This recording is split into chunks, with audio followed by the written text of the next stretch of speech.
Viewers.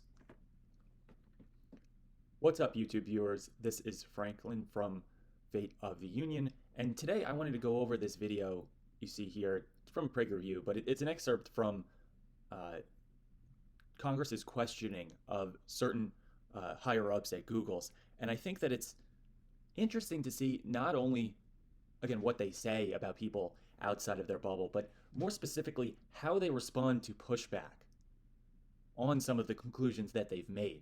And you'll see here, there's some really telling signs both in their answers, but just judging by the way that they interact, their mannerisms, some of the behaviors and physical reactions they have to the pushback on their worldview, I think is really telling. So obviously you can see the videos from last year, but it just popped up in my feed recently, and it's, as you can see, a relatively short video. So without further ado, let's get into it and kind of break down some of the things we see in this video. The recent leaked emails from Google, they show that labeling mainstream conservative media as Nazis is a premise upon which you operate. It's not even a question, according to those emails. The emails say, given that Ben Shapiro, Jordan Peterson, and Dennis Prager are Nazis, given that that's a premise, what do we do about it? And that's obviously, it's a good point that not only is that clearly incorrect, and we've heard this argument before that everyone they disagree with is Nazis, and part of the ridiculousness of it is that even Orthodox Jews can be Nazis. But here you see that there's no real discussion for how you get to that conclusion. As Crenshaw says, that's a given. That's the operation. We all know that anyone who disagrees with us is Nazis. So, given that that's true, X, Y, and Z. The fact that there's internal communications at Google's discussing these kinds of things, and there's no discussion about the castigation of those outside their bubble as Nazis, it's because there's an unwritten understanding that they all agree with that. So not only do they not want to discuss it because they don't like pushback on their own worldview, from their perspective, they don't need to discuss it because it's already understood that everyone working at Google agrees with you. Why would you have an open debate on a universally accepted concept? We all know that we agree with this, so why would we publicly discuss it? What we're going to do is operate off that assumption and then say, what do we do about it? There's no reason to discuss why or if the sky is blue or grass is green. There's no open debate about that. And in the same way, one Google official to another, they don't need to parse out the rationale for why these people are Nazis. We all understand each other to have this worldview already. 2 of 3 of these people are Jewish, very religious Jews, and yet you think they're Nazis. It begs the question, what kind of education do people at Google have? So they think that religious Jews are Nazis? 3 of 3 of these people had family members killed in the Holocaust. Ben Shapiro is the #1 target of the alt-right, and yet you people operate off the premise that he's a Nazi. It's pretty disturbing. And it gets to the question, do you believe in hate speech? How do...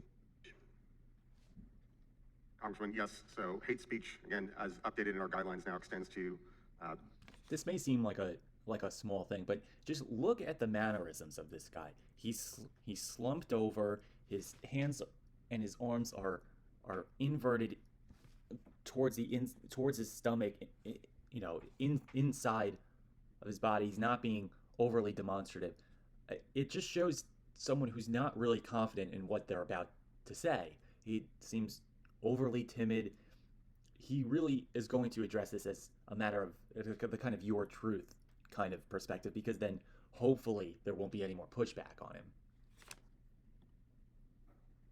Superiority over protected groups to justify discrimination, violence, and so on, based on a number of defining characteristics, whether that's race, sexual orientation, veteran status. Do you have an example of Ben Shapiro or Jordan Peterson or Dennis Prager engaging in hate speech? Do you have one example off the top of your head? So, Congressman, we evaluate individual piece of content based on that content, rather than based on the speaker. Okay. Let's get to the next question. Do you believe... And that's telling too, and I know the guys over at Revenge of the Cis have gone over this, and it's a smart strategy, as frustrating as it is, but you'll notice that each of the tech giants, every time they're called in front of Congress for a hearing, they always send somebody else.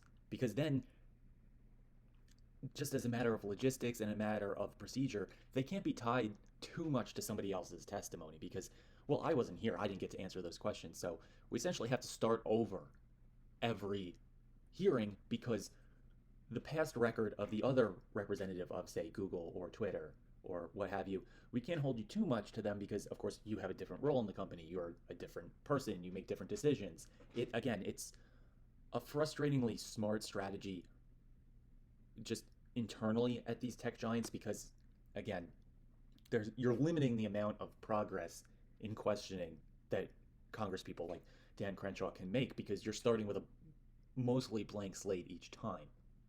And here, Crenshaw is going to try to get into, well, content that violates hate speech insofar as it's targeted discrimination of someone based on a protected class, and you have someone who's apparently a repeat offender of this rule. At least one of those instances must come to mind. That's something that if you see in your line of duty, one of these examples must have made an impression so much as to be fresh enough in your mind as to recall now at least one example. Speech can be violence, all right? There's not can you incite violence? That is very clearly not protected. But can speech just be violence? Do you believe that speech that isn't specifically calling for violence can be labeled violence and therefore harmful to people? Is that possible?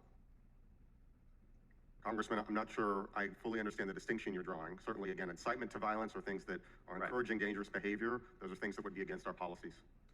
Here's the thing. When you call somebody a Nazi, you can make the argument that you're inciting violence, and here's how. As a country, we all agree that Nazis are bad. We actually invaded an entire continent to defeat the Nazis. It's normal to say #punch a Nazi because there's this common thread in this country that they're bad and that they're evil and that they should be destroyed. So when you're operating off of that premise, and frankly, it's a good premise to operate on, well, what you're implying then is that it's okay to use violence against them.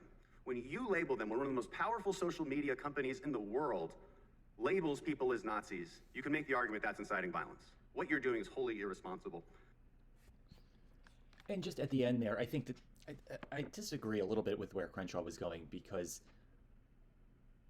I don't really think there's universal acceptance that legitimate Nazis or neo-Nazis, ones that you could even get universal or close to universal agreement that they do fall under that umbrella, that it is okay to physically strike them. But nevertheless, the point here would be that if speech is violence, if some of the adages that people in big tech believe that misgendering or so-called dead naming amounts to a violent action, then certainly likening someone to a person that's sympathetic towards Nazi rule would also qualify as violence under that same umbrella. Getting somebody's pronoun wrong, it probably wouldn't rise to the level of saying that somebody is complicit or would encourage Nazi rule or Nazi-esque policies.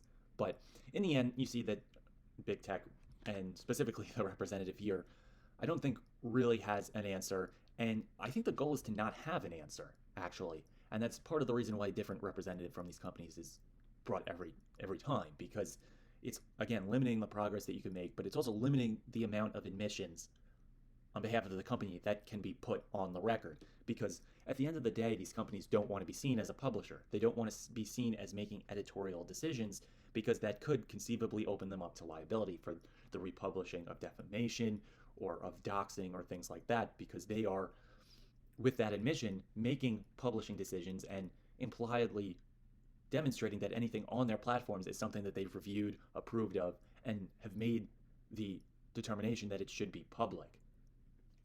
Now, it seems to me, and it seems to probably a lot of you, that they already do make these decisions.